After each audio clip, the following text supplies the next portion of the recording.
आज आपण बाळगुटीबद्दल सविस्तर माहिती बघणार आहोत. बाळगुटी द्यायची कशी, किती प्रमाणात द्यायची, उगाळून द्यायची की पावडर फॉर्ममध्ये द्यायची, त्यामध्ये कोणकोणते घटक असतात. नमस्कार, मी डॉक्टर रोहिणी.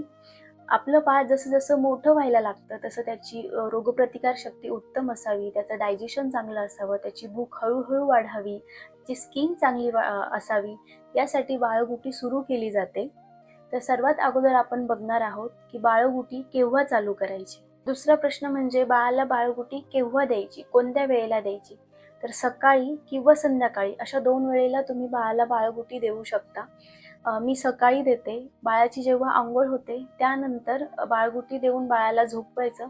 त्यामुळे बाळाला उत्तम झोप पण लागते आणि बाळगुटीचं पचनही व्यवस्थित होतं. तर सगळ्यात महत्त्वाचा प्रश्न, बाळगुटी बाळाला केव्हा चालू करायची. साधारण बाळ 1.5 ते 2 महिन्याचं झालं की तुम्ही बाळाला बाळगुटी सुरू करू शकता.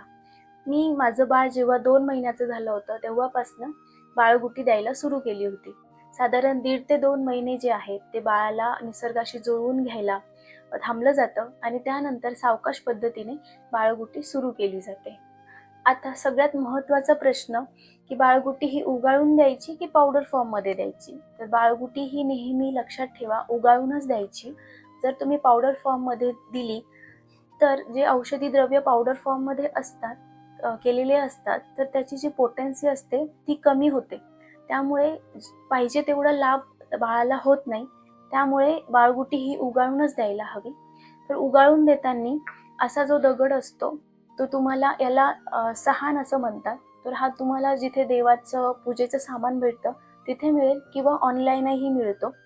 तर हा असा दगड घ्यायचा आणि त्यानंतर हा एक लक्षात ठेवा, हा जो दगड आहे तो साधारण 7-8 दिवस अगोदर आणायचा आणि तो स्वच्छ पाण्यामध्ये भिजत घालायचा आणि साधारण 4 ते 5 दिवस त्याच्यावर खारीक उगाळायची. खारीक उगाळून ती दररोज डिस्कार्ड करायची.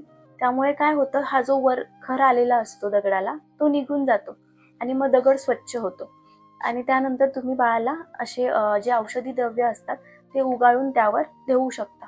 आता इथे एक लक्षात ठेवायचं की जेव्हाही तुम्ही दररोज ही सहान घ्याल बाळाला गुटी देताना, तेव्हा त्यावर स्वच्छ कशी करायची ती, तर त्यावर गरम पाणी टाकायचं. अगदी खूप गरम असलेलं असं पाणी टाकू शकता आणि ते वाळू द्यायचं. त्याला कशानेच पुसायचं नाही.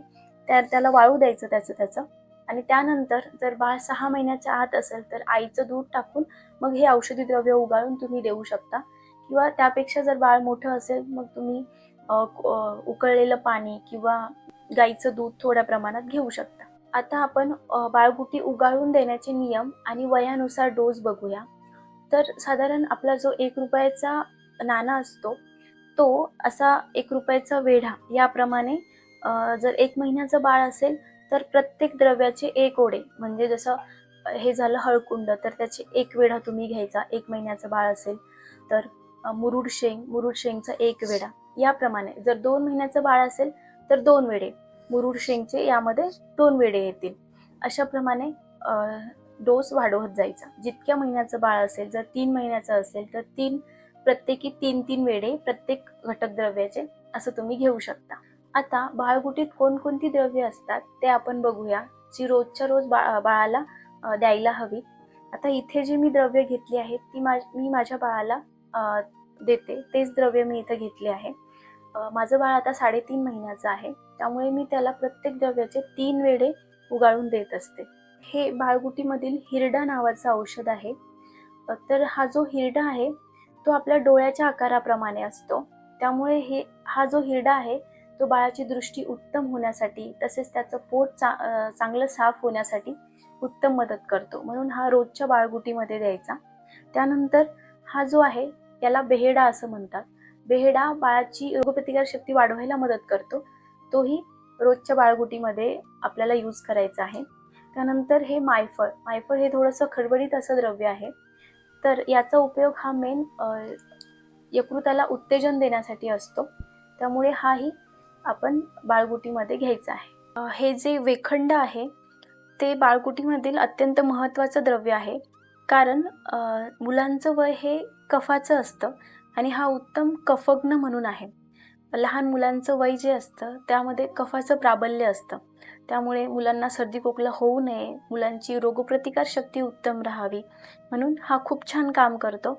जर तुमच्या बाळाला सर्दी खोकला झालेला असेल तर तेव्हा याची वेळ तुम्ही नेहमीपेक्षा वाढवून देऊ शकता. त्यामुळे कफ कमी व्हायला मदत होते. त्याबरोबरच हा सागरगोटा हा उत्तम कृमिघ्न आहे. जर बाळाच्या पोटात जंत, कृमी असतील तर ते कमी करण्यास हा छान मदत करतो. त्यामुळे हा सुद्धा रोजच्या बाळगुटीमध्ये असायला हवा. बाळगुटीतील ही 2 द्रव्य सुद्धा खूप महत्त्वाची आहे. हे आहे सुंठ आणि ज्येष्ठमध. ज्येष्ठमधाला यष्टीमधू असंही म्हणतात. हे जे ज्येष्ठमध आहे त्याला रसायन असं म्हणतात, कारण ते जे आयुर्वेदात 7 धातू सांगितलेले आहे, रस, रक्त, मांस, मेद, अस्थी धातू, तर त्यांचं पोषण करण्यास हे छान मदत करतं. शरीराला पुष्टी देण्यासाठी हे मदत करतं. त्यासोबतच जर बाळाला खोकला असेल तर खोकला बरं करण्यासाठी याचा छान उपयोग होतो. त्यासोबतच हे जे सुंठ आहे, सुंठ याला महाऔषध किंवा विश्वभैषज असेही म्हणतात. तर ही जी सुंठ आहे ही बाळाचा कफ कमी होण्यासाठी, बाळाची भूक वाढण्यासाठी छान मदत करते. ही आहे मुरुड शेंग. ही याला आवर्तनी सुद्धा म्हणतात. तर ही मुरुड शेंग जर बाळाचं पोट दुखत असेल त्यामध्ये उत्तम काम करते. जर बाळाला गॅसेस झाले असतील, त्यामुळे बाळ रडत असेल किंवा पोट फुगलेलं असेल असं तुम्हाला वाटत असेल तर त्यावेळेस याचे वेढे थोडेसे वाढवून द्यायचे. त्यामुळे बाळाचं पोट बरं व्हायला मदत होते. त्यासोबतच ही आहे काकडशिंगी. तर ही सुद्धा बाळाची रोगप्रतिकार शक्ती वाढवायला मदत करते. त्यासोबत जर बाळाला सर्दी खोकला झाला असेल यापासून बरं करायला ही मदत करते. त्यासोबतच ही आहे पिंपळी. ही खूप महत्त्वाची आहे. अगदी छोटीशी आहे पण खूप छान काम करते. रसायन म्हणून खूप छान काम करते. त्यासोबत बाळाची भूक वाढावी यासाठी मदत करते. तसेच बाळाचे लंग कॅपॅसिटी वाढवण्यासाठीही मदत करते. तसेच हळकुंड, अश्वगंधा, कोष्ठकोळिंजन आणि खारीक हे त्यासोबत तुम्ही उगाळून देऊ शकता. या सर्वांसोबतच सोनंसुद्धा उगाळून देण्याची पद्धत आहे. त्याचाही वेढा तुम्ही बाळाच्या वयानुसार घेऊ शकता. आता बाळाला गुटी उगाळून दिल्यानंतर त्यातील हे जे सर्व घटक आहे तर त्याची स्वच्छता कशी ठेवायची जेणेकरून त्याला बुरशी लागणार नाही. तर काय करायचं, जेव्हा तुम्ही गुटी उगाळून द्याल त्यानंतर एका सुती कपड्याने सर्व हे जे घटक आहेत ते स्वच्छ पुसून घ्यायचे आणि पुसून घेतल्यानंतर एका ताटात ते उन्हात ठेवायचे किंवा हवेच्या जागी ठेवायचे, जेणेकरून ते सुकतील आणि सुकल्यानंतर एका एअरटाईट कंटेनरमध्ये तुम्ही ते ठेवू शकता. आता हे सर्व स्वच्छतेची काळजी घेतल्यानंतरही कधी काय होतं की ते दररोज ओले होतात, त्यामुळे त्यात आर्द्रता शोषली जाते. अशा वेळेस ते आपल्याला खराब झाल्यासारखे वाटू शकतात किंवा त्यांना बुरशी लागते. तर अशा वेळेस काय करायचं, 21 दिवसानंतर हे घटक पुन्हा सर्व नवीन घ्यायचे. जे जुने वापरलेले आहेत ते फेकून द्यायचे आणि नवीन घ्यायचे. तर या प्रकारे योग्य पद्धतीने योग्य काळजी घेऊन जर तुम्ही बाळाला बाळगुटी देत असाल तर बाळगुटीचे सर्व फायदे बाळाला मिळायला मदत होते.